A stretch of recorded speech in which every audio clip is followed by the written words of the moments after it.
안녕하세요. 온땅교회를 말씀으로 섬기고 있는 한성민 목사입니다. 온땅교회 유튜브 채널을 시청해 주셔서 감사합니다. 설교를 들으신 후에 좋아요와 구독을 꼭 눌러주시면 감사드리겠습니다. 온땅교회 말씀 사역에 큰 도움이 됩니다. 오늘도 말씀 안에서 평안하시고 즐거운 하루 되시길 바랍니다. 감사합니다. 구독과 좋아요를 꾹꾹 눌러주세요. 감사합니다. 마가복음 56번째 시간으로요. 예수와 바라바, 내적인 아들 바르아브란 제목으로 말씀을 상고하겠습니다. 자, 마가복음 15장은 14장에 이어지는 장면들로요. 예수님의 그 본격적인 순환, 십자가 죽음에 이르는 그 과정을 생생하게 기록하고 있지요. 그 전에 빌라도의 신문으로부터 시작돼서 로마 군병들의 그 희롱, 그리고 십자가에서 못 박히시는 장면, 그리고 십자가에서 죽고 이후에 이제 장사 지내는 내용까지 마가복음 15장에 기록되어 있어요. 시간적으로 볼 때는 아마도 이제 산헤드린 공의에 끝나고 대제사장 뜰에서부터 시작된 새벽부터 금요일 새벽부터 오후까지의 십자가 달려서 죽을 때까지 내용이니까 그 짧은 대여섯 시간 정도의 이야기가 15장, 16장까지 예수님의 공생의 전체가 30년 넘는데 그 중에 이제 예루살렘 입성부터 죽기까지의 내용이 마가복음 전체의 3분의 1을 40%를 차지한다고 했으니까 그만큼 중요한 내용을 할애하고 있는 이야기이죠. 산헤드린 공회는 예수님을 신성모독이라는 제명으로 이제 사형 언도를 내렸죠. 사형을 집행할 권한은 그들에게 없었죠. 사형 언도를 내리고, 그리고 이제 사형 언도를 내렸으니까 이제 죽여야 되잖아요. 죽일 수 있는 권한이 그들에게는 없었으니까 당시의 로마의 총독인 빌라도에게 예수를 넘기죠. 왜 넘겼어요? 얘 좀 죽여주세요. 아주 나쁜 놈들이야, 사실 근거 보면은요. 우리는 종교법으로 얘를 사형에 해당한 자로 정죄했으니까 이제 당신네들이 사형을 집행할 수 있는 권한이 있으니 얘 좀 죽여주세요. 그런 거죠. 근데 로마를 대신하는 빌라도 입장에서는 예수가 사형으로 죽을 만한 죄를 범하지 않았다는 게 명백한 거죠. 이렇게 좀 문제가 많고 좀 나쁜 짓도 한 것 같기도 하고 또 언뜻 보기에는 좀 나쁜 짓도 안 한 것 같는데 왜 이렇게 사람들은 예수를 그렇게 싫어하지? 그렇게 죽일 만한 건 아닌데. 그러면은 명절 때는 한 사람을 살리니까 바라바는 사람도 죽이고 밀란을 일으킨 사람이니까 걔를 예를 들어서 둘 중에 하나 누구를 살려줄까 얘기하면은 아마도 예수를 살려달라고 하지 않을까? 대제사장들과 서기관들과 바리새인들, 종교 지도자들만 눈에 박힌 거지 대중들은 그래도 예수를 좋아하지 않을까라는 정치적인 그 안목을 가지고 접근한 거예요, 사실은요. 빌라도가요. 그래서 빌라도를 끄집어내서 얘를 살릴까요? 그러니까 뭐라 그래, 대중들이요?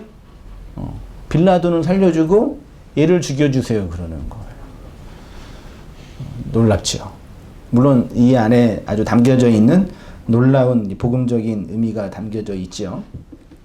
신성모독이라는 제명이 유대법으로는 사형에 해당은 되겠지만 당시 로마 정부로서는 굳이 유대인들의 종교적인 다툼에 관여하여서 불필요한 잡음에 휩싸일 필요는 없었으니까 빨리 피하고 싶었겠죠.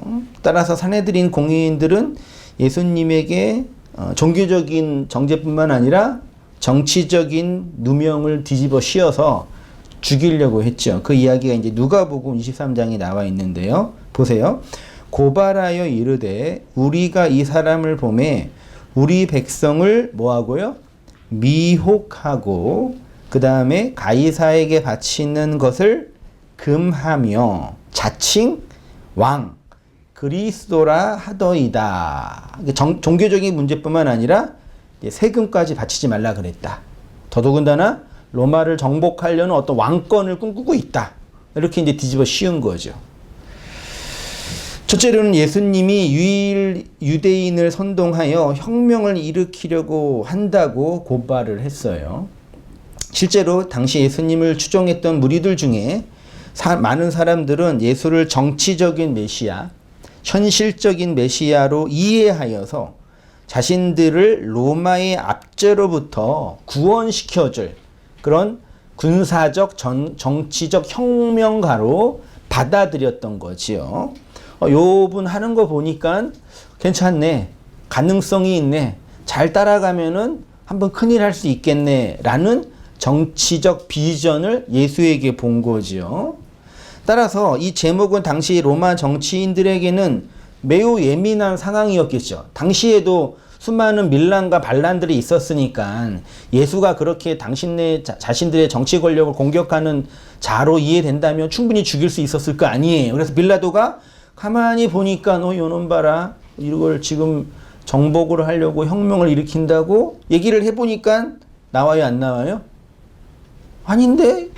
예수는 무저항인 것 같는데?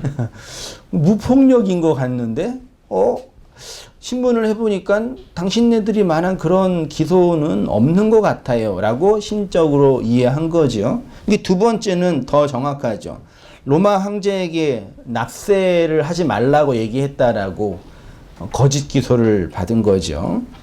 그러나 유대 앞에서 유대 종교 지도자들에게 예수님이 이 납세 문제를 가지고 예수님을 걸고 넘어지려고 하니까 예수님이 뭐라고 답한지 아시죠? 가이사의 것은 가이사에게, 하나님의 것은 하나님에게. 세금 바쳐야 된다, 말아야 된다? 바쳐야 된다. 그건 가이사의 것이니까 그렇게 얘기해서 이 세금 문제까지도 이제 문제가 되지 않았던 거죠. 마지막으로 이제 자칭 유대인의 왕이라고 예수가 주장했다라는 기소 내용이죠. 사실 이 사건에 대해서는 예수님이 긍정하셨죠.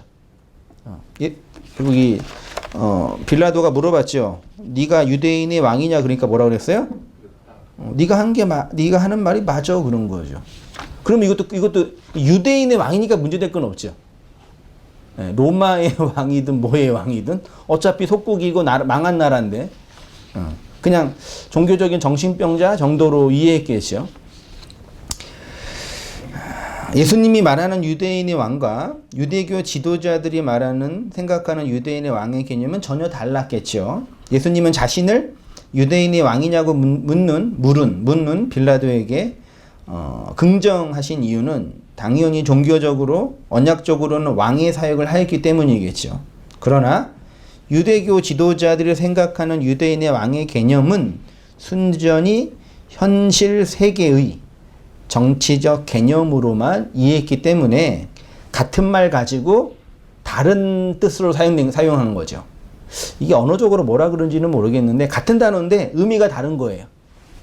예수가 말하는 유대인의 왕과 유대인들이 말하는 유대인의 왕은 전혀 다른 거죠. 그러니까 요 사건만 보더라도 유대교 지도자들 혹은 유대인들 안에 있었던 당시 메시아 사상은 구약의 언약적, 영적 종교에서 물려받은 참된 종교적 언약이 아니라 중간에 왜곡되고 구부러진 이단적인 메시아 사상인 거죠. 그게 소위 말해서 민족 메시아 사상이라고 신학에서 표현하는 거죠. 그러니까 당시 유대인들이 기대했던 메시아라는 그 직분과 예수님이 당신이 메시아라고 말했던 그 내용은 전혀 다른 거죠. 오늘날도 마찬가지 아니겠어요? 사람들이 예수님 믿으면 구원받고 예수님 믿으면 천국 가고 예수님 믿으면 자기가 원하고 소망했던 걸 이룰 수 있다라는 그 종교적 명제를 믿고 따르고 있는데 실제 그 종교적 명제가 말하고 있는 의미는 서로 다른 거죠.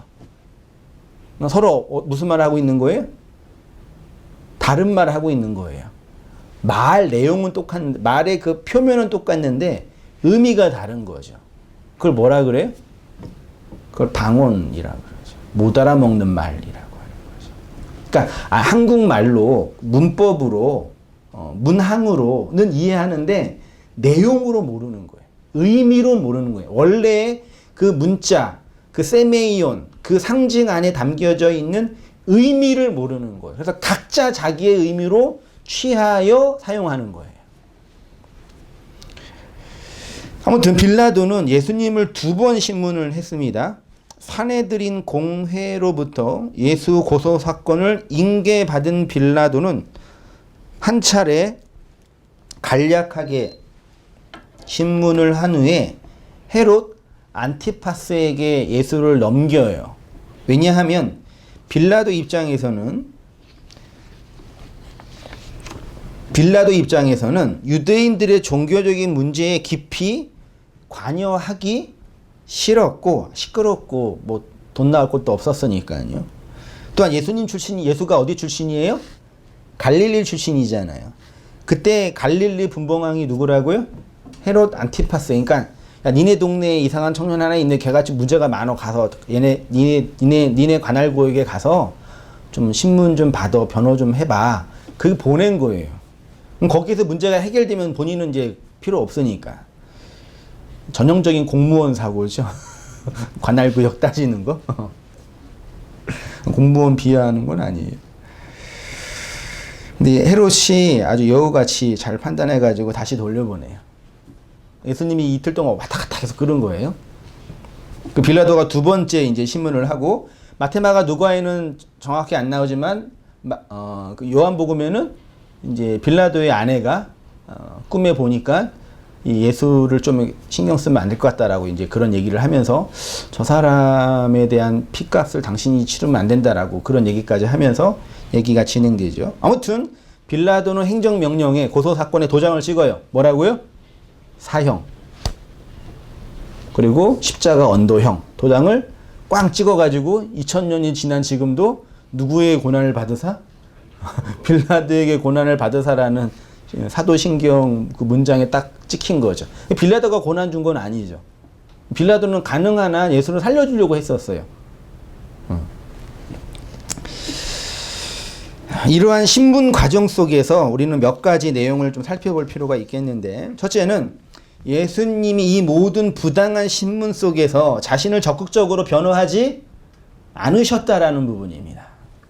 변호할 생각이 원래부터 없었다라는 얘기죠. 물론 그런 이유는 당연히 구약에서 자신의 죽음이 예견되었고 자신은 십자가에서 죽어야 할 운명이기 때문에 당연히 가야 되는 길이라고 생각할 수 있지만, 좀 내용적으로 보자면 이런 의미가 담겨져 있는 거예요. 그게 뭐냐면 육체의 예수님이 담고 있는 그 복음의 비밀, 즉 진리의 내용은 이 세상이 요구하는 것에는 영원히 보이지 않아요. 그러니까 예수가 야, 나 그런 거 아니야. 나 니네가 말하는 것처럼 로마를 정복하고 세금을 내지 말고 그런 게 아니라 나는 태초부터 예고된 하나님의 그 영원한 진리, 그 은혜의 복음을 증언하러 온, 그 십자가에 죽기로 작정된 자로 온 그 예수야라고 그 자리에서 변호하고 설교하고 전도하면 됐잖아요. 네. 얼마나 좋은 변호의 자리예요. 지금 유대인들은 이 구약의 복음을 완전히 오해하고 있어. 아브라함부터 시작된 그 원래의 그 영적인 복음을 얘네가 왜곡시켰다니까. 진짜 복음은 이거야라고 이렇게 차근차근 설명하고 변호하면 되잖아요. 근데 했어요, 안 했어요? 바울은 했거든요. 벨릭스 앞에서. 예수는 안 했어요. 왜요? 그런 가요가 있나요? 말해 뭐해? 침묵하셨잖아요. 그러니까 이 내용을 보면서 저는 어떤 생각이 들었냐면, 제 개인적으로 묵상할 때, 그치, 진리는 그 진리를 탐하고 겉에 있는 말씀을 자기 것으로 취하려고 하는 자들에게는 영원히 침묵되어진다. 드러나지 않는다. 라는 얘기죠. 그 복음은 그 복음의 주권과 힘을 가지고 뚫고 들어오는 자에게 임하는 거지. 인간 측에서 그래, 나 진리가 다른 복음서에서는 예수한테 그랬죠. 빌라도고에 진리가 뭔데 물어봤었죠. 제가 정확하게 안 봤는데 네가 말하는 그 진리가 뭐야? 너 그것 때문에 왔다며? 너 그것 때문에 고생하고 있잖아. 나한테 말해봐. 그랬더니 말해봐. 내가 힘이 있으니까 내가 이해되면 곧 너 풀려나게 할 수 있어. 그랬잖아요. 근데 예수님이 뭐라 그래요? 침묵. 말해도 못 알아먹고 그런 자에게는 들어가지 않는 것임을 이 사건과 이야기로 말씀하는 거죠. 맞죠? 그 성경뿐만 아니라 우리의 이 종교적 신학적 경험 속에서도 우리의 이 후험적 경험 속에서도 맞아.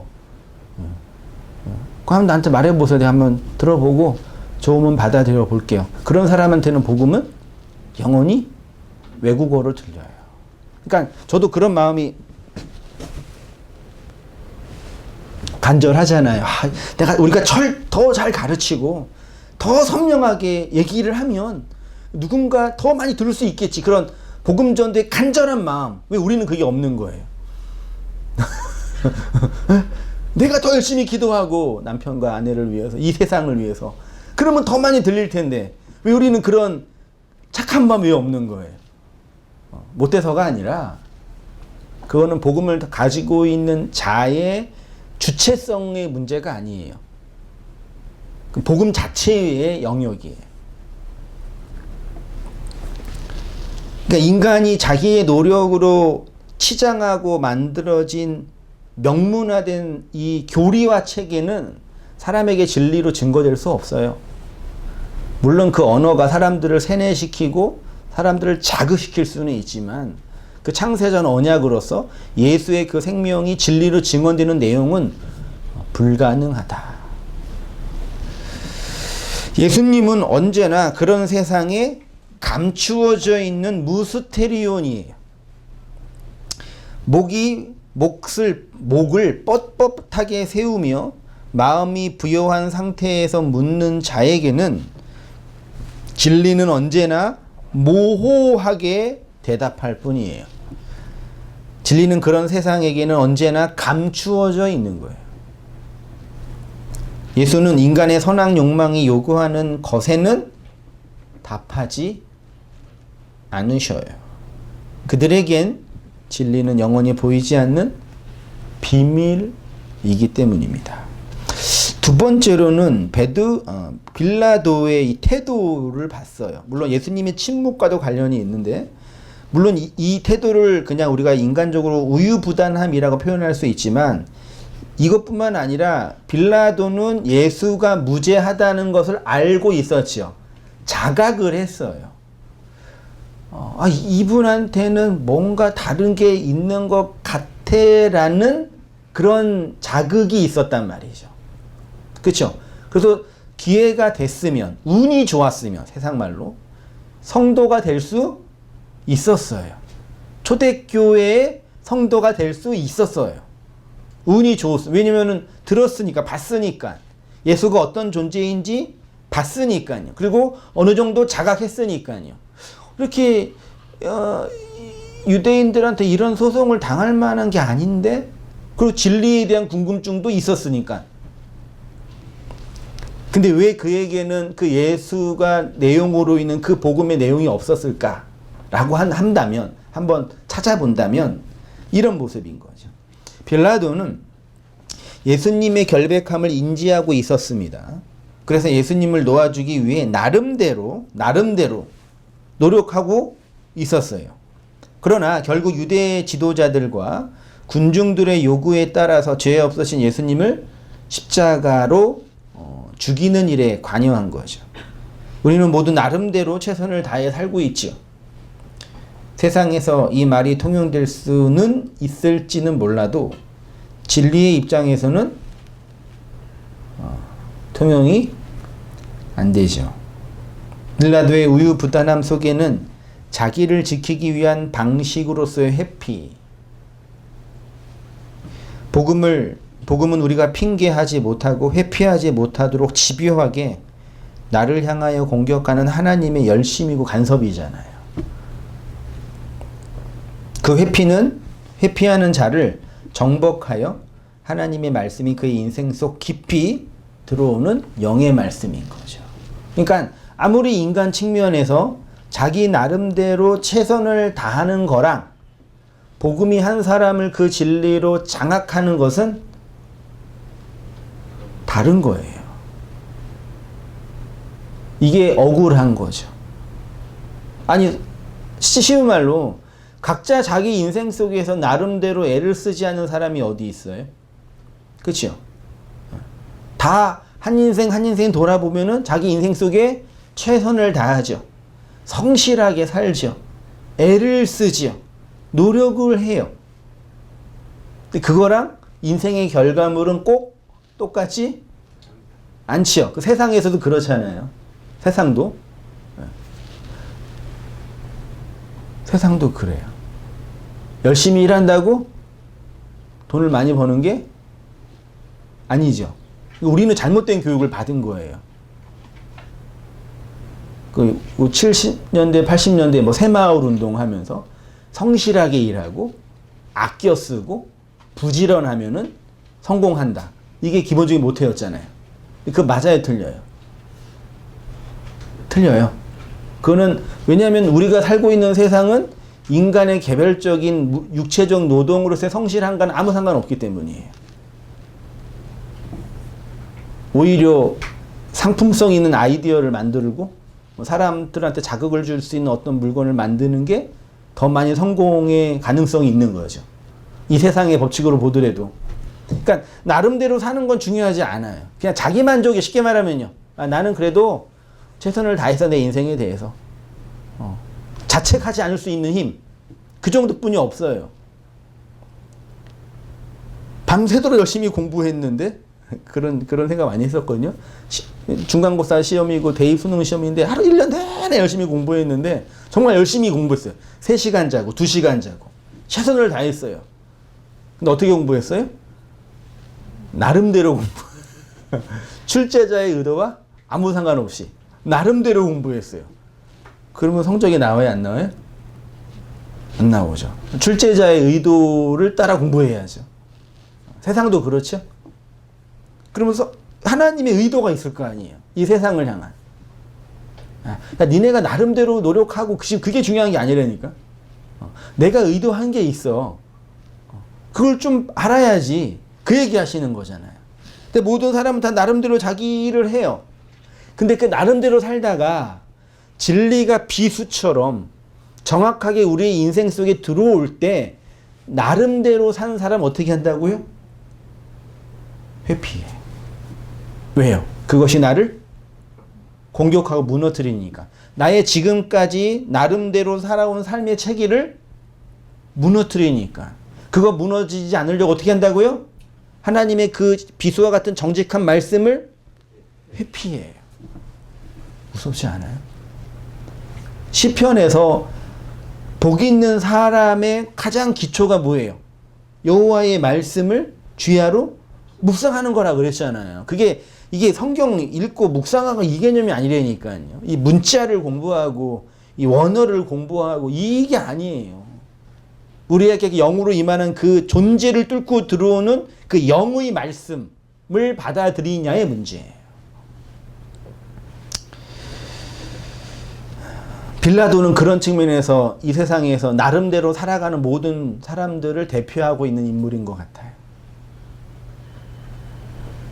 나름대로 열심히 살면 누구만 좋아요?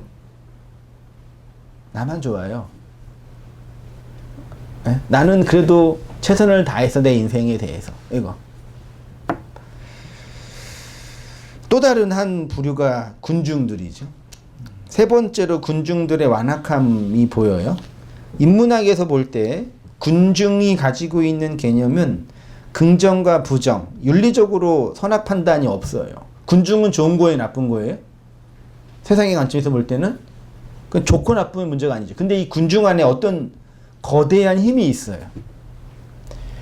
집단성으로서의 군중은 개별성으로서의 개인을 함몰시켜요. 이 무슨 말인지 이해되시나요? 이거는 양날의 검인데 군중은 개인이면 할 수 없는 행동들이 있죠. 개인 혼자서는 할 수 없는 행동들이 있잖아요. 그것을 군중으로 함께 모여 있을 때는 행동할 수 있는 힘을 줘요. 그게 이제 인문학에서는 무명성, 무책임성, 감정성, 암시성, 친근함 이런 것들을 어디가 공급한다고요? 군중이 공급해요. 이거를 이제 군중 심리라 그러죠. 새벽에 빨간불이에요. 근데 모든 차가 다 가요. 그럼 나는 어떻게 해야 돼요? 어떻게 해요? 안 가고 있지만 심리적으로는 가고 싶죠. 다 서 있는데 한 차가 먼저 앞으로 가요. 그러면 분위기가 어때요? 따라가죠. 그게 뭘 감세하는 거예요?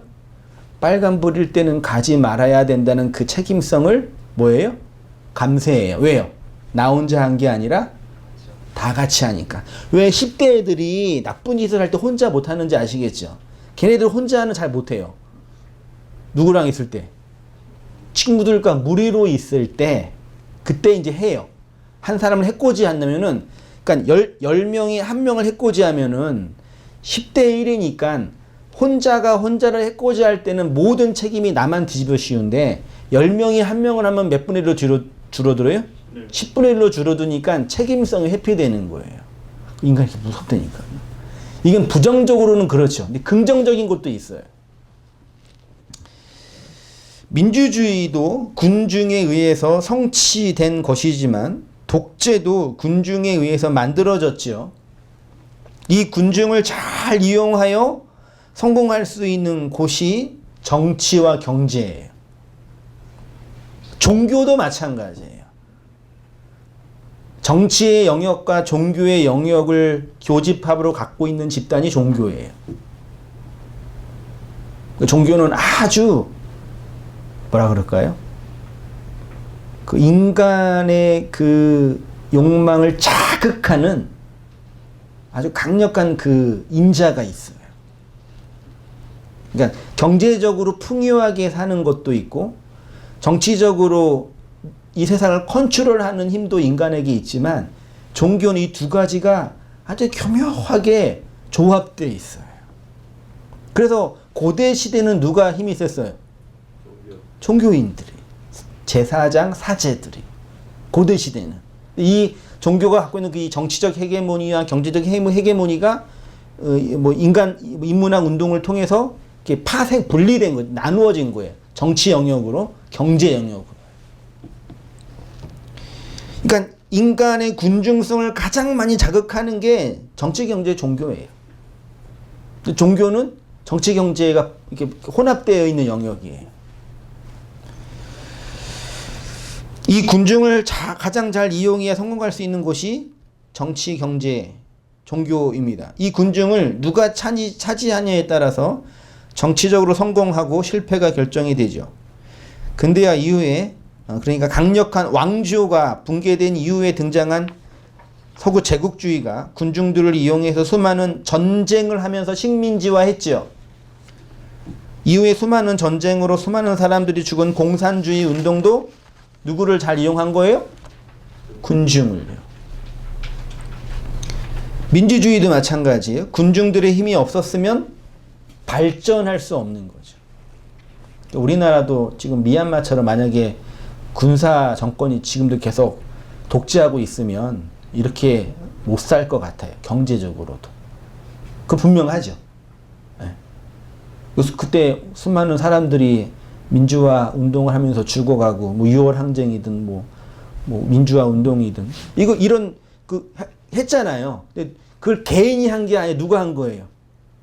군중이 한 거잖아요. 요즘에는 경제 원리에서 가장 중요한 것도 군중이에요. 그러니까 어떤 제품이 대중들의 욕망에 만족을 줄 수 있느냐에 따라서 성공과 실패가 결정되죠. 왜 우리는 아파트에 살아야지 행복해요? 하다고 생각해요? 아파트가 더 좋기 때문에 또 있겠지만 이 세상 모든 사람들이 어디에 사는 사람들이 좋은 사람이다? 아파트에 사는 사람들. 그렇게 만들어놨지요. 누가요? 그래도 못 사는 사람은 난 살고 싶어. 이런 욕망이 있잖아요. 그래서 청약도 준비하고. 그러잖아요. 올라가려고. 누가 만들어 놓은 거예요? 누가 만들었는지 모르세요? 현대건설, 대우건설, 삼성건설이. 건설 회사가 만들어 놓은 거잖아요. 왜 성공한 사람은 고급 승용차를 몰아야 돼요? 그렇게 만들어 놨잖아요. 누가요? 그분들이요. 거기에 이제 윤리적 가치까지 들어와 버리면 문제가 돼요. 그러니까 여러분, 이게 교회 안에서 지금도 그런 데가 있다고 하는데, 교회 이 명판에 그 가난은 죄다 뭐 이런 식으로 쓴 교회가 아직도 있대요. 이건 진짜 끔찍한 거라니까요. 아직도 있다니까요. 60년대, 70년대 그 경제 성장기에 그 태제를 가지고 와서 신학화해버린 이게 얼마나 끔찍한 거예요, 이게, 여러분. 제가 청년 때 유행했던 그 독서 주제가 뭔지 아세요? 제가 94학번이니까. 90년대 한참 유행했던 서점에 가면은 베스트셀러 분야가 있잖아요. 정치, 경제, 문학, 인문학, 부동산, 주식 할 때 제일 베스트셀러는 뭔지 아세요? 부동산. 그때 부동산 아니었어요. 주식. 주식 다 30년 전에, 20년 전에. 자기계발서. 그래서 가장 베스트셀러가 성공하는 사람의 7권. 그 책의 아류들이 서점에 꽉 찼어요. 30년, 20년 전에요. 요즘에는. 부동산도 한물 갔죠. 요즘은 베스트셀러가 다 주식이에요.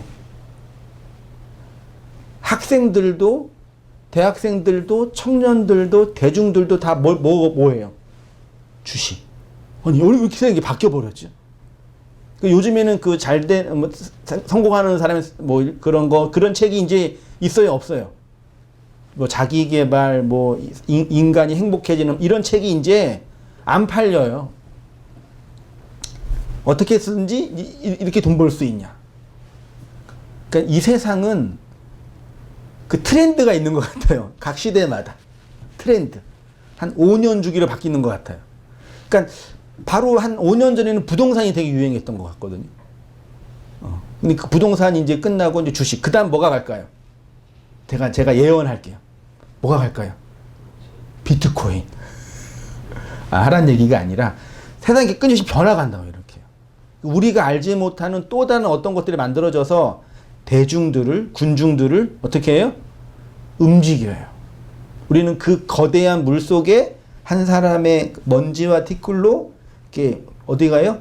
휩쓸려 가요. 아니에요, 목사님. 우리는 주체적 의지와 행동으로 내가 원하는 걸 행동하고 있어요. 그런 사람 없어요. 다 이렇게 휩쓸려 가요. 그거 알지 못하면은요, 이 세상에서 지난주 말했던 것처럼 거짓 선지자로, 거짓 머리로, 용의 입으로, 사단으로, 귀신으로 흘러가는 거라니까요.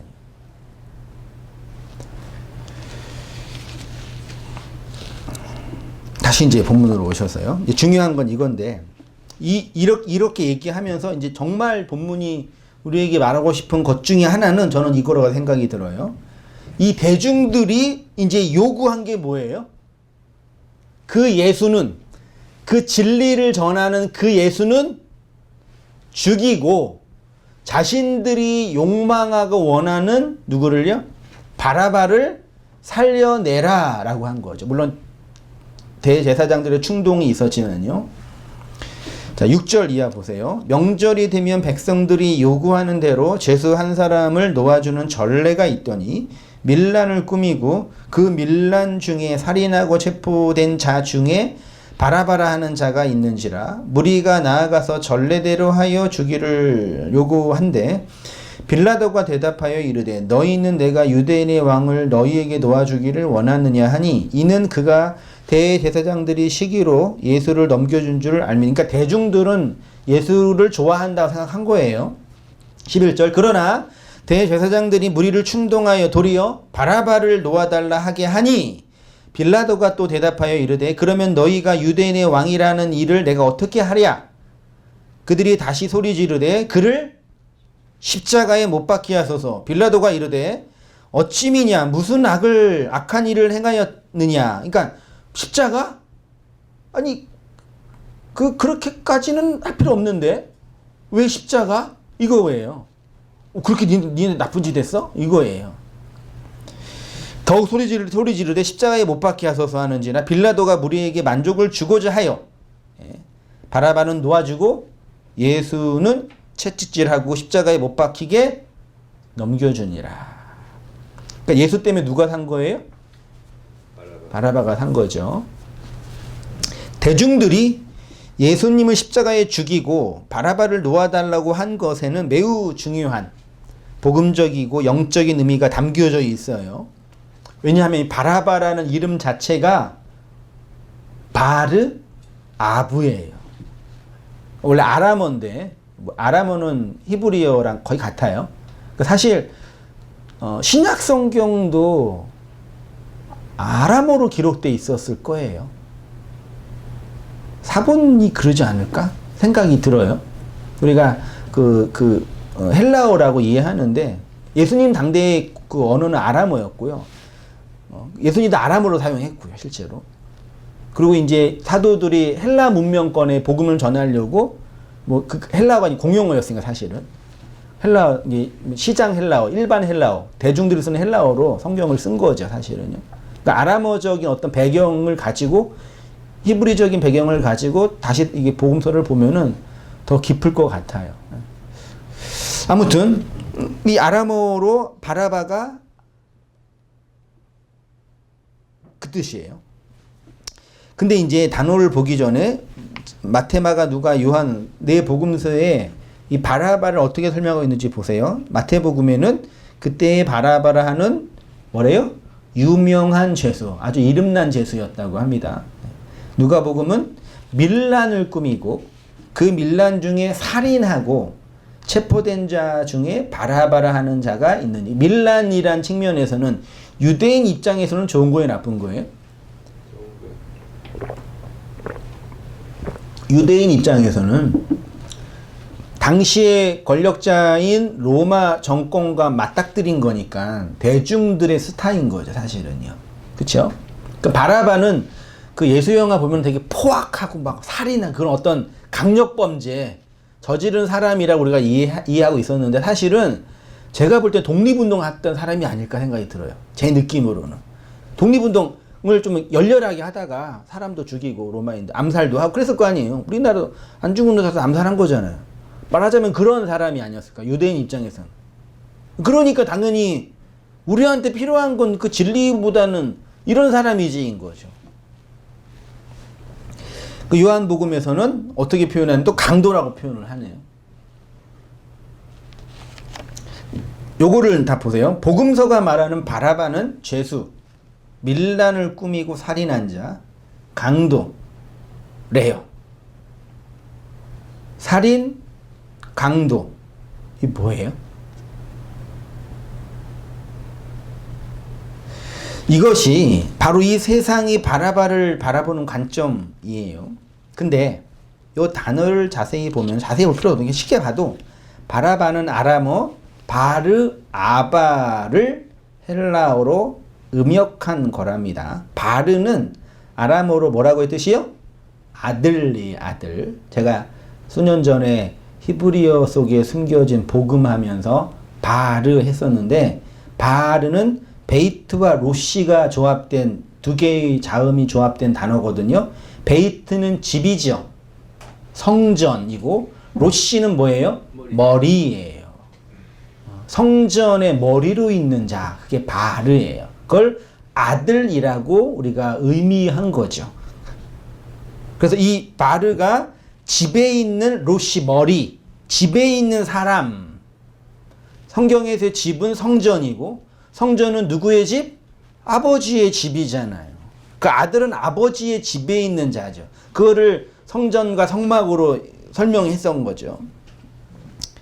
그러니까 하나님의 아들이 된다. 이건 하나님의 집에 거한다. 하나님의 집의 사람이라는 내용을 담고 있는 거죠. 그 다음에 이제 아들이 바르고 바르가 아들이고 아바는 아부 알죠? 뭐 단어 되게 쉬워요. 알렙과 베이트니까 아브. 알렙은 하나님, 뭐 소 혹은 배움 그런 뜻이고 브는 베이트니까 뭐 하나님의 집, 배움의 집 그걸 아부라 그러고 그걸 아버지라 그러고. 재미있는 게 우리나라도 아버지를 아빠라 그러죠. 발음이 비슷하죠. 아빠. 미국도 파더 그러잖아요. 아빠 아버지 아부 비슷해요 사실은요. 그러니까 바라바는 아버지의 아들이란 뜻이죠. 그러면 잘 보세요. 예수를 십자가에 못 박혀 죽이고 누구를 살려내라? 아버지의 아들을 살려내라. 요 그림만 보면 히브리적 개념에서의 아버지와 아들은 언약과 구속의 내용을 담고 있는 단어잖아요. 특히 언약적으로 아버지와 아들은 뭐예요? 하나예요. 예수님도 내가 아버지 안에 아버지가 내 안에 있는 것을 너희로 알게 하리라. 아들을 담은 자가 뭐예요? 아버지고 아버지는 아들이 있는 자잖아요. 그 아들은 씨라고도 하잖아요. 그러면 우리가 하나님의 아들이 된 거죠. 결론적으로. 그럼 하나님의 아들이 됐다는 얘기는 하나님의 뭐가 된 거예요? 씨가 된 거죠. 씨가 있으니까 또 뭐예요? 아버지잖아요. 그 집에 거하는 자라고 하는 거잖아요. 그러니까 그 아버지와 아들은 이런 생물학적인 개념을 설명해서 복음의 내용을 담고 있는 성도의 모습을 얘기하는 거예요. 그러니까 아주 쉽게 결론적으로 단순하게 말하면 아버지의 그 아들의 씨를 담고 있는 우리가 이 세상을 향해서 뭐가 된다고요? 아부가 된다고요.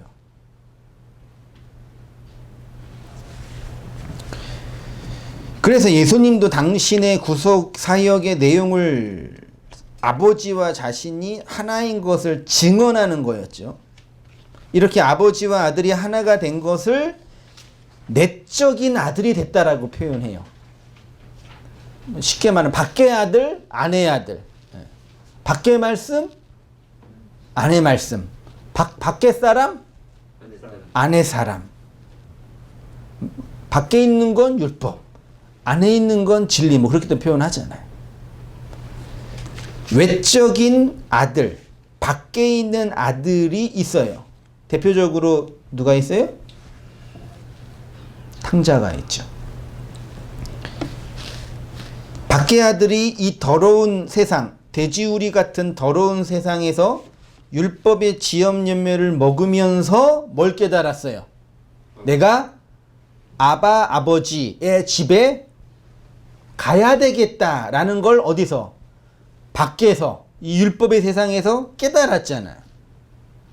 그래서 무슨 아들이 돼요? 내적인 그 아버지의 씨가 된 아버지의 씨로서 된 그의 내적인 아들이 된 거잖아요. 그게 탕자의 비유잖아요. 밖의 아들이 더러운 돼지우리 같은 율법의 세상에서 아버지의 마음을 알아먹을 그때 내적인 아들이 되어서 아버지 안으로 함몰된 거죠. 이 똑같지 않나요? 우리가 경험하는 복음의 내용과. 내가 먹고 있는 이 세상의 율법의 열매가 결국 돼지우리 이 세상에서 볼 때는 가장 가증스러운 그것의 열매인 것을 알지 못하면 그 아버지의 집은 나한테 필요 없는 거죠.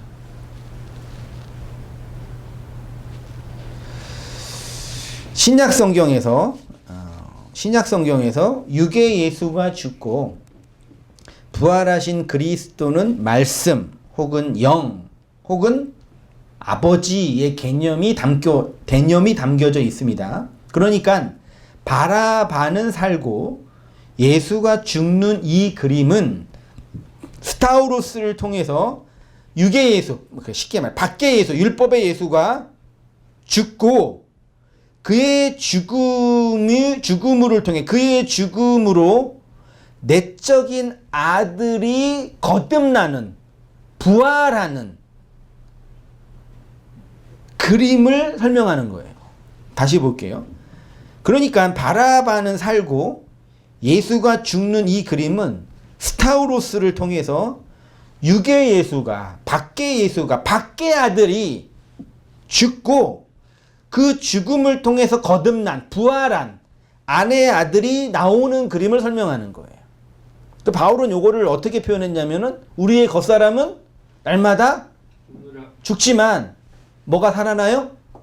속사람이 살아난다 그랬잖아요. 그냥 우리 육체가 죽고 그런 개념이 아니에요.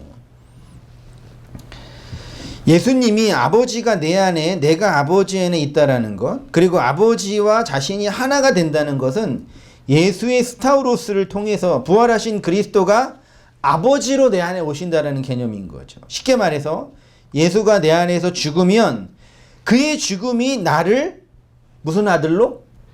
그 아버지의 진짜 아들로, 내면의 아들로 거듭나게 한다. 바꾼다라는 게, 바꾼다. 그걸 거듭난다. 혹은 부활한다. 라고 표현할 수 있는 거예요.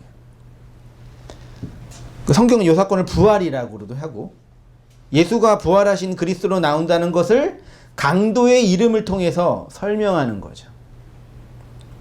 성경은 이렇게 육의 예수의 죽음을 통해서 내적인 아들이 된 그 상태, 즉 그리스도의 머리가 두어진 그의 몸 된 그 상태를 무슨 상태라고 한다고요? 복되도다라고 선언해요. 신명기 28장 1절 보세요. 복이라는 단어는 많이 있지만 신명기에 있는 것만 제가 대표적으로 뽑았어요. 그러니까 요거를 세상에서 말하는 성공주의가 말하는 그 복으로 이해하지 말고 각각의 내용이 성전과 성막과 율법의 세상에서 담겨져 있는 것으로 보시면 그 복된 상태가 뭔지 이해가 돼요. 내가 내 하나님 여호와의 말씀을 삼가 듣고 내가 오늘 내게 명령하는 그 모든 명령을 지켜 행하면, 마음으로 담으면 내 하나님 여호와께서 너를 세계 모든 민족 위에 뛰어나게 하실 것이라. 내가 내 하나님 여호와의 말씀을 청정하면 이 모든 복이 내게 임하여 내게 이르리니 성읍에서도 복을 받고 들에서도 복을 받을 것이며, 성전 이야기예요.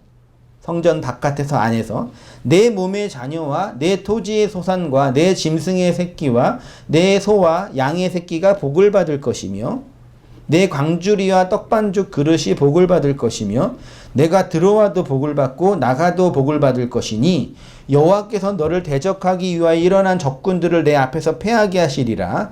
그들이 한 길로 너를 치러 왔으나 내 앞에서 7길로 도망하리라. 여호와께서 명령하사 내 창고와 내 소로 하는 모든 일에 복을 내리시고 내 하나님 여호와께서 내게 주시는 땅에서 내게 복을 주실 것이며, 여호와께서 내게 명령하신 대로 너를 세워 자기의 성민이 되게 하리니 이는 내가 내 하나님 여호와의 명령을 지켜 그 길로 행할 것임이니라.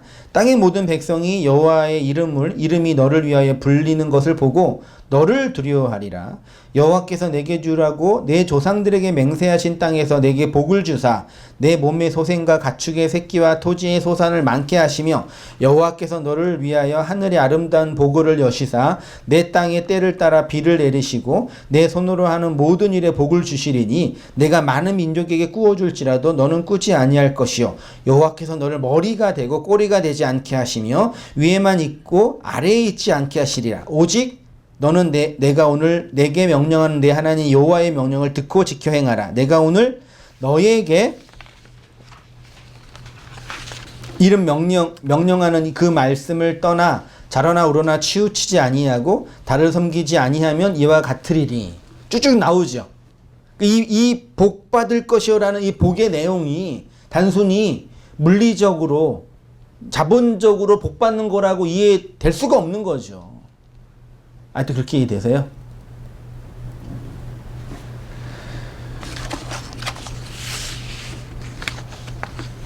대부분 그렇게 가르치잖아요. 이거 네. 가지고. 그렇죠. 특히 순복음 쪽에서. 네. 그렇게 가르친다고 그렇게 듣는 것도 잘못인 거죠. 잘못된 거였죠. 생각을 해보셔야지. 해보셨었어야지. 물론 예, 이건희나 정주영은 해당이 되겠지만, 그러니까 땅이라는 옛성전이라는 우리 안에서 하늘에서 떨어지는 것을 통해서 일어나는 사건들을 구약 성도들에게 이렇게 그림으로 설명한 거를 이해 못 해버리니까 그냥 문자 그대로 고지 그대로 이 자본과 이 돈과 이해한 거죠. 그게 인간의 탐욕을 가장 자극하는 언어들이니까요. 그게 군중들이라니까요. 휩쓸려 가는 거예요. 아닌데 가는 거예요. 이렇게 해요. 저도 그랬으니까요. 들으면서 아닌데 근데 그런다고 하니 그 군중 속에 있으면 이렇게 되는 거예요. 그래서 하나님이 우리를 구원하실 때는 어떻게 해요? 그 군중 속에서 뽑아내요. 홀로서기 있어요. 홀로서기. 그 군중으로 나오게 해요. 그러니까 20세기의 복음주의 운동가들이 군중 심리를 얼마나 잘 이용했는지 아세요? 대중설교가 언제부터 유행했는지 아시죠? 위필드나 웨슬레 같은 이런 소위 말해 걸출한 대중설교가가 말씀을 잘 강론했기 때문도 있지만 그 대중들이 원하는 그 욕망을 아주 잘 이렇게 자극한 거예요. 지금도 그래요. 그 개인적으로 말씀을 들으면 왠지 좀 썰렁하고 수많은 사람들이 말씀을 들으면 되게 영광스럽고 뭐 이런 말도 안 되는 이런 평가. 근데 하나님의 말씀은 지극히 어떻게 들어가요? 개별적으로 들어가요. 물론 많이 모여 있다고 나쁘다고 말하는 건 너무 잘못된 논리이지만 많이 있어도 말씀은 개인적으로 들어간다니까요. 그래서 아니 이게 진리가 아니더라도 그냥 인간이 이 땅에서 육을 가지고 사는 동안 지혜롭게 살더라도요. 이 대중들의 욕망에 휩쓸리면 돼요, 안 돼요? 안 돼요. 다시 오셔서 아람어 바르와 관련된 단어가 뭐라고요? 제가 아까 복 얘기를 왜 했냐면요. 이 바르와 바라크 때문에 그래요. 단어 보이세요? 제가 썼죠. 바르는 베이트와 로시예요. 바라크는 뭐예요? 베이트와 로시의 뒤에 뭐가 붙었냐면 카프가 붙었어요. 그러면 카프를 빼면 바르가 바라크고 바라크가 바르지요. 뒤에 있는 단어만 빼면 물론 카프는 뒤에 전미어에서 단어가 바뀐 것 뿐입니다. 같은 단어예요. 됐죠? 그러면 바르의 뜻은 뭐예요? 우리가 어떻게 의미를 했어요? 아들이라고 해석했고 바라크는 뭘로 해석했어요? 복이라고 했잖아요. 그러면 아들과 복이 관련이 있는 거네요. 그렇죠? 근데 뒤에 카프가 있잖아요. 이 카프가 히브리어로 어떤 단어의 뜻이 있냐면 이게 손을 의미하기도 하고 바꾸다, 이렇게 변형시키다 그런 뜻이 있단 말이죠. 이 바라크의 다른 의미가 무릎을 꿇다, 기도하다예요. 그러니까 성경에서요. 복받는 것, 복된 상태가 됐다라는 얘기는 무릎을 꿇고 기도를 하는 것이에요. 그게 복이에요. 우리가 이미 알고 있듯이 보편 인생들이 생각하는 복의 개념과 성경이 말하는 복의 개념은 완전히 다르죠. 뿐만 아니라 그 복의 내용, 즉 무릎을 꿇는 것과 기도하는 것도 완전히 다르죠. 예수님이 십자가에서 달리게 죽기 전에 바로 어디 있었어요? 우리 저 공부했잖아요. 무슨 산? 아니, 산. 감난산에서 그 감난산 중턱 어딘에 겟세마네 동산이 있었잖아요. 거기서 뭐 하셨어요? 성경에는 무릎을 꿇고 기도를 하사 돼 있어요. 그게 히브리어로 뭐라고요? 바라크라고요. 근데 그 바라크는 뭐라고요? 바르 카프라고요. 아들로 변형되는 것. 아들이 대사예요. 그러면 그 내용이 고스란히 우리에게 적용되겠네요. 어디서? 스타브로스에. 그 스타우로스에서 하나님의 복이 임하는 그 현실에 우리는 바라크가 된 건데 그 내용은 무릎을 꿇고 기도하는 자리니까요. 그래서 바라크의 복을 받으니 바르 아들이 되는데 어떤 아들이 된다고요? 내적인 아들, 그 하나님 품 안에 있는 그 생명이 된 그 아들이 된다. 그게 스타우로스에서 경험되는 사건이라고요. 이렇게 성경을 보면은 전 너무 선명하게 그냥 볼 때마다 삐뚤삐뚤 일어나다니까요. 막 이렇게 막 그 비늘이 벗기는 것처럼 뒷목이 튀 땡기는 것처럼 별것도 아닌데 별거예요, 진짜요. 너무 하나님은 쉽고 선명하고 분명하게 끊임없이 계속해서 말씀하셨는데 이 군중인 나가 어떻게 해요? 내가 원하는 언어로 계속 받아들이는 거예요.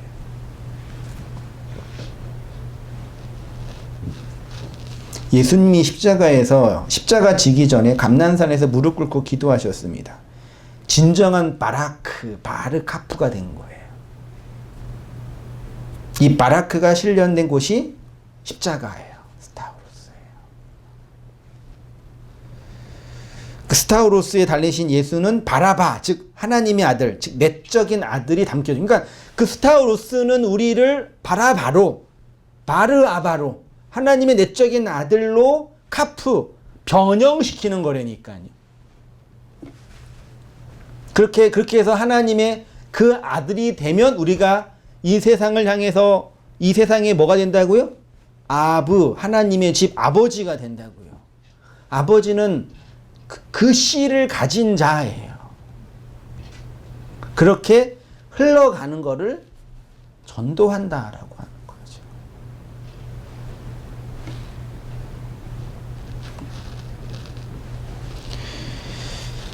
십자가는 외적인 아들로 살고 있는 우리를 하나님의 내적인 아들로 그 진리를 품은 자로 변형시켜요. 거듭나게 해요. 그게 복이라고 했습니다. 바라크는 바르와 카프가 합성된 단어입니다. 바르는 아들이고 카프는 밖에 있는 것을 바꾸두는 손을 의미해요. 그러니까 복이란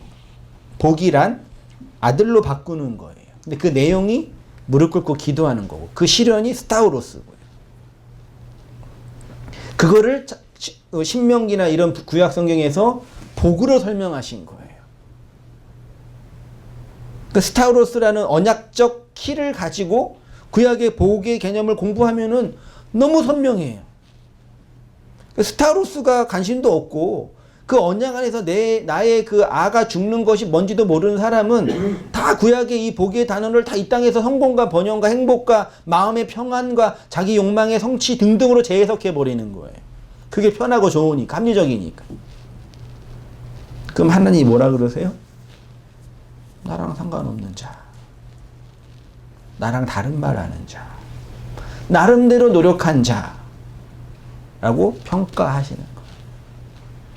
세상에서 제일 불쌍한 사람이 어떤 사람이라고요? 나름대로 노력하는 사람이에요. 저는 제가 자본주의에 살고 있다는 걸 40살 돼서 깨달았어요. 얼마나 무서운 얘기인지 모르세요? 청년 때는, 젊었을 때는 신념주의, 믿음주의, 우리가 돈이 뭐가 중요해, 내가 인간답게 이 신념을 가지고 이 진리를 믿고 이 복음을 믿고 살면 행복하지. 그랬단 말이에요. 좋은 거예요, 나쁜 거예요? 무서운 거죠? 나쁜 거죠. 근데 어느 순간 내가 눈을 떠보니까 이 세상은 자본주의예요. 공산주의 살았으면 좀 나았겠죠. 공산주의에 살았으면은요. 근데 여기는 뭐가 주체예요? 자본이 주인이라니까요. 아니, 그게 나쁘다는 얘기가 아니라, 이 자본, 즉, 화폐 가치로 만들어진 뭐 금이든, 뭐 주식이든, 부동산이든, 이 자본에 의해서 움직여져요.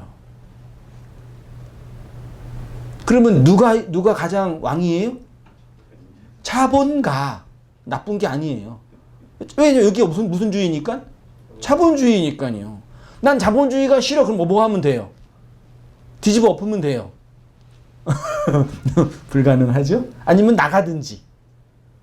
그럴 수 없어요. 그런 세상에서 자기 나름대로 사는 거예요. 아, 나는 이게 중요하다고 생각해. 그러니까 제일 바보 같은 질문이 뭐예요? 내 인생의 의미는 뭘까? 답 있어요, 없어요? 여보, 나랑 왜 결혼했어? 그 답이 있어요, 없어요? 그러면 그렇게 질문하면 안 되고 내가 왜 결혼했는지를 얘기해야죠. 내 인생의 의미는 뭘까를 내 밖에서 찾으면 의미 있어요, 없어요? 우리 인생에 무슨 의미가 있어요? 우리가 80년, 90년 살면은 실제로 사는 건 몇 년인지 아세요? 잠자는 시간 몇 년? 80년 산다 그러면 30년. 왔다 갔다 하면서 길에서 버리는 시간? 한 10년. 뭐 딴짓하는 시간? 10년. 실제로 사는 시간은 몇 년이에요? 30년. 아니에요. 스가랴가 몇 년 살았어요? 몇 년 더 살았어요? 17년이요? 15년 더 살았잖아요. 실제로 우리가 인생 속에서 말씀을 들을 수 있는 시간은 몇 년이에요? 15년이에요. 물리적으로 보더라도. 물론 200살까지 살면 또 다르겠지만요. 그러니까 시간이 있어요, 없어요? 없어요. 정말이 말씀이라는 그 진리를 내가 온전한 정신으로 들을 수 있는 그 시간은 물리적으로도 15년뿐이 안 된다니까. 그래서 히스기야가 15년 더 산 거예요. 100년 살아도 실제로는 그뿐이 안 된다니까요.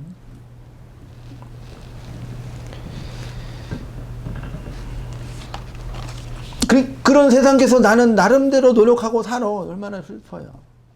아니 이 자본주의 율법의 세상도 그러한데 이 진리가 이 율법의 세상에 감지도 안 되고 자각도 안 되는 그 은혜와 진리의 체계를 자기 나름대로 노력하면서 듣겠다고요? 하나님도 스타로스가 아니면 도무지 증거될 수 없는 그 복음의 내용인데요. 그러니까 얼마나 사람들이 마음이 뻣뻣하고 목이 곧고 교만한지 보세요. 그걸 성경이 교만이라 그런다니까요. 나름대로 노력한다니까요. 이거 얼마나 교만한 건데요. 내가 노력한 게 안 한 게 뭐가 있어요? 이거 얼마나 교만한 건데요. 옛날 흔히 말해 그 일반교 율법교에서 내가 봉사도 하고 헌금도 하고 예배 다 드리고 다 했는데 뭐 말이 돼요 이게? 정말 안 되는, 정말 땅을 치고 정말 탐복할 일이라니까요.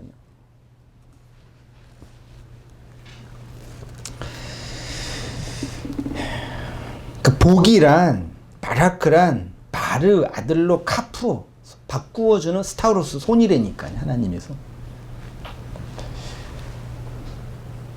그러면 이 복음은 뭐냐? 그러면 복이란 이런 거고 그 복음은 뭐예요? 이 복의 뭐에 소리잖아요. 이 바라크 되는 그 복의 소리예요. 그걸 유앙겔리온, 앙겔로스라고 표현한 거라니까요. 그 소리가 마음에 들려야 복된 상태가 되는 거죠. 하나님 그 소리를 스타우로스로 계속 내시는 거예요. 스타우로스는 하나님의 언약의 손을 통해서 바꾸는 거죠. 근데 구약의 스타우로스는 무엇으로 상징됐냐면 하늘에서 내리는 비, 시, 쏘는 화살 등등으로 표현된 거죠. 그래서 신명 28장에서 복 얘기하면서 다 어디서 떨어져요? 하늘에서 떨어져서 땅이 이렇게 성공하고 번영하는 그림으로 아주 쉽게 설명한 거예요. 다시 말하면 하나님의 복의 아들이, 하나님의 육의 아들이 하늘에서 내리는 시로 이 땅에 떨어져 스타로스의 죽음으로 너희가 생명을 내는 땅으로 나온다는 거죠. 신명기의 이 복에 관한 말씀이 다 이러한 언약과 십자가 얘기인데, 탐욕과 사람 욕망으로 가득한 서기관들의 부치, 이걸 다 어떻게 했어요? 자의적으로 곡해한 거죠. 그러니까 서기관들의 부춘 서기관들이 하는 게 아니라 다 우리예요. 우리가 다 자기 언어로 다 이렇게 만들어요.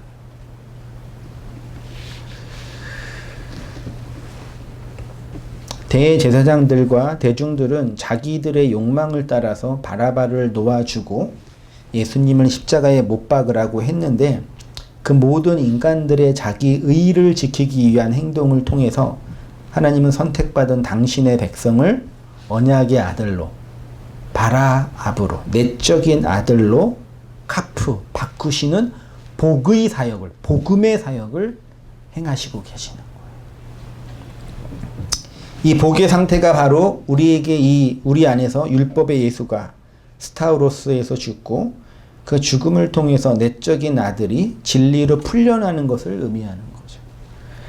이 세상이 보기에 바라바는 강도이며 밀란을 꾸미며 살인하는 자이지만 그 율법으로 죽으신 예수의 죽음을 통해, 그걸 통해 통과하면 아버지의 아들, 내적인 그 아들이 되는 거죠. 그래서 그 복음을 받아들인 성도들을 복되도다라고 예수가 다시 말씀하신 거죠. 이 은혜 안에서 살아가는 우리 모든 성도님 되시기를 주님의 이름으로 축원드립니다. 네, 기도하겠습니다. 하나님 아버지, 진정한 바라크의 상태, 바르아부가 되어진 아들의 상태로 우리를 부르시고 세우시고 만드시고 계심을 이 말씀의 원뜻과 말씀의 내용 속에 드러난 아버지의 마음을 통해서 확인하고 고백합니다. 이 끊임없이 흘러가고 변화되어지는 세상 안에서 진리로 오롯이 세워져서 자로나 우로나 치우치지 아니한 그 복의 상태로, 생명을 담은 아들의 상태로 우리가 거듭나고 있음을 보게 하시고, 그 은혜 안에 주님을 찬송하고 주님 아버지의 집에 이르는 그날까지 인내하며 살아가는 저희의 모든 삶들 되어지도록 주님 인도하여 주옵소서. 우리 주 예수 그리스도의 스타우로스가 이 놀랍고 소중한 복음의 의미를 담겨져 있는 하나님의 복음이고 숨겨진 언어인 것을 알았사오니 그 은혜 담고 살아가는 저희의 모든 삶들 되어지도록 주여 인도하여 주시옵소서. 계속되는 팬데믹 현상 때문에 함께 자리하지 못하고 또 인터넷으로 또 문서로 말씀을 나누고 듣고 있는 주의 백성들, 지체들 기억하여 주시고, 이 환경적으로 육체적으로 어렵고 곤고한 때이지만 우리의 영혼과 마음과 그 진리를 오롯이 세워주실 하나님의 손길을 더 선명하게 바라보고 그 안에서 또 새롭게 되어지는 저희의 모든 삶들 될 수 있도록 아버지 인도하여 주시옵소서. 이제는 우리 주 예수 그리스도의 은혜와 하나님 아버지의 크신 사랑과 성령의 교통하심이 사랑하는 모든 성도님들의 삶 속에 지금부터 영원까지 함께 있을지어다. 아멘.